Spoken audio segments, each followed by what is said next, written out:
Hi అండి. Welcome back to my channel. ఏంటా ఇది అని చూస్తున్నారా? స్వీట్ కార్న్ అండి. ఇక్కడ ఖరగ్పూర్‌లో ఇలానే గింజలు అమ్ముతున్నారండి. స్వీట్ కార్న్ కండులైతే దొరకడం లేదు కానీ, ఇలా గింజలైతే మార్కెట్‌లో దొరుకుతున్నాయి. స్వీట్ కార్న్‌తో సింపుల్ స్నాక్ ఐటెమ్ చూపిస్తా చూసేయండి. ముందుగా పొయ్యి మీద కళాయి పెట్టి దానిలో ఒక స్పూన్ బటర్ వేసి, బటర్ ఇష్టం లేకపోతే నెయ్యి అయినా వాడుకోవచ్చండి. అది బాగా మెల్ట్ అయ్యాక స్వీట్ కార్న్ గింజలను వేసి ఒకసారి గెరిటతో కలిపి మూత పెట్టేయాలి.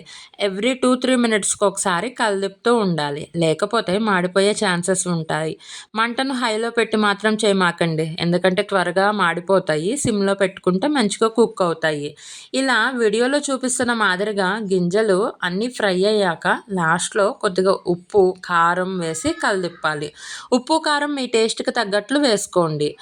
ఉప్పు కారం అన్ని గింజలకి మంచిగా ఈవెన్గా పట్టేలాగా ఒక 2-3 మినిట్స్ పాటు ఫ్రై చేసి ఒక సర్వింగ్ బౌల్లోకి తీసుకొని సర్వ్ చేసుకొని తినేయడమే. స్నాక్ అయితే రెడీ అయిపోయిందండి.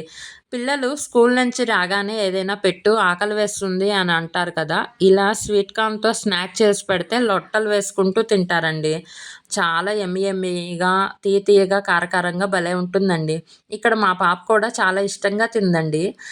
ఈ వీడియో మీకు నచ్చితే లైక్ చేసి సబ్స్క్రైబ్ చేయండి.